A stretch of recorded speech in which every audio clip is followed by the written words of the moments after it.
अस्सलाम वालेकुम। अबरार रशीद आपकी खिदमत में हाजिर है और अगर अभी तक आपने मेरे चैनल को सब्सक्राइब नहीं किया तो आपसे रिक्वेस्ट है कि इसे सब्सक्राइब कर लें। आपको याद होगा कि एक हफ्ता कबल यूएई की हुकूमत ने यह ऐलान किया था कि अब यूएई के तमाम रेजिडेंट वीजा होल्डर यूएई वापस आ सकते हैं। बहुत से ऐसे अफराद थे जिनकी तादाद हजारों में है, जो जब लॉकडाउन या शटडाउन अनाउंस किया गया, एयरपोर्ट्स को बंद किया गया, यूएई के अंदर लॉकडाउन का ऐलान किया गया, तो वो किसी न किसी वजह से मुत्तहिदा अरब अमारात से बाहर थे। कुछ लोग अपने घरों में छुट्टियां गुजारने गए हुए थे, कुछ लोग सियाहत के लिए किसी दूसरे मुल्क में गए थे, कुछ किसी और मजबूरी के बायस यूएई से बाहर थे,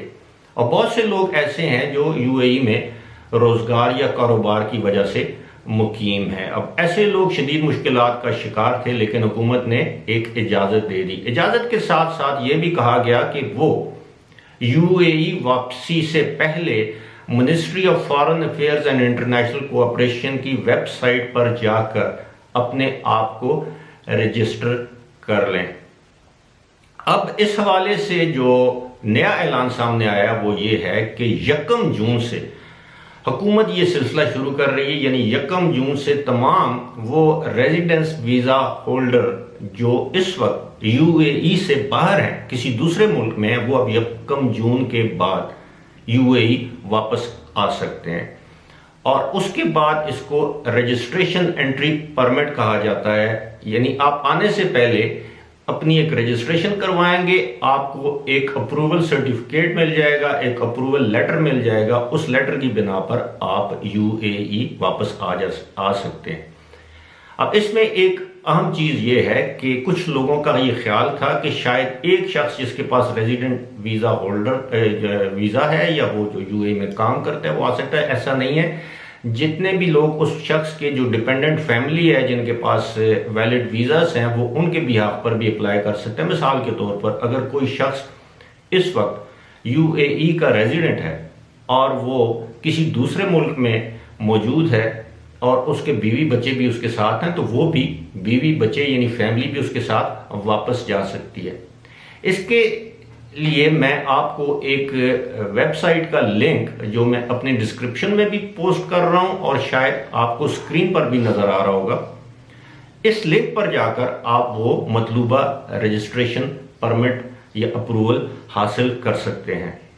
एक मरतबा मैं फिर आपको ये बता दूं कि पाकिस्तान और इंडिया से जो लोग मुझसे सवाल करते हैं कि वो कैसे वापस जा सकते हैं यूएई में, तो मेरे भाइयों आप उसी सूरत में वापस जा सकते हैं जब आपकी हुकूमतें आपके ममालिक के अंदर मौजूद एयरपोर्ट्स खोल दें और फॉरेन एयर ट्रैवल पर जो इस वक्त पाबंदी है उसको हटा दें, और साथ ही साथ जब दूसरे ममालिक आपके ममालिक से आने वाली फ्लाइट्स को लैंड करने की इजाजत दें। फिलहाल जहां तक मेरा ख्याल है कि यूएई ने इस तरह की कोई पाबंदी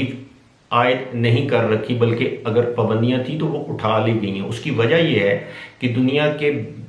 काफ़ी ज़्यादा 1 दर्जन से ज़्यादा ममालिक से परवाज़ें इस वक्त यूएई के मुख्तलिफ एयरपोर्ट्स पर आ रही हैं। उनमें ना सिर्फ एमिरेट्स हैं बल्कि दीगर एयरलाइंस भी जो पैसेंजर्स हैं जो फंसे हुए हैं उनको वो दोबारा यूएई वापस ला रही हैं। एमिरेट्स और इत्तेहाद एयरलाइंस का तो मैं वसूख से कह सकता हूं, लेकिन कुछ एयरलाइंस ऐसी हैं जो मगरबी एयरलाइंस हैं जिन्होंने ऐलान कर दिया है कि वो भी 1 जून के बाद यूएई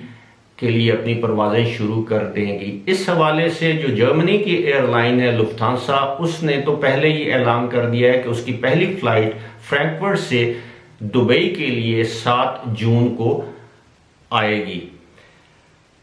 इस वक्त जो पाकिस्तान की सूरत हाल है, पाकिस्तान ने अभी तक जो इंटरनेशनल जो फ्लाइट ऑपरेशन है उस पर पाबंदी आयद कर रखी है और ये पाबंदी 31 मई तक बढ़ा दी गई है, और गुमान और इम्कान ये है कि इस पाबंदी को मजीद 1 से 2 हफ्ते तक तोसी इसमें कर दी जाएगी और इसको बढ़ाया जा सकता है। दूसरी जानब जब हजारों की तादाद में लोग ऐसे हैं, तकरीबन 60,000 से ज़्यादा हैं जो यूएई में इस वक्त हैं और वो पाकिस्तान आना चाहते हैं, इसी तरह हजारों की तादाद में ऐसे लोग भी हैं जिनकी नौकरियां या कारोबार यूएई में है और वो पाकिस्तान में है और वो यूएई वापस जाना चाहते हैं। अब देखना यह है कि कब यूएई के लिए पाकिस्तान से मामूल की परवाजें शुरू होती हैं और वो लोग जो इस वक्त अपनी नौकरी जाने की वजह से परेशान हैं या उनको खतरा है कि उनकी नौकरियां चली जाएंगी, या वो लोग जिनके कारोबार हैं और वो पाकिस्तान में फंसे हुए हैं और यूएई में उनके कारोबार बंद हैं या सफ़र कर रहे हैं, अब देखेंगे कि उनकी मुश्किलात कितनी जल्दी दूर होती हैं। फिलहाल इसी के साथ मुझे दीजिए इजाज़त। खुदा हाफिज़।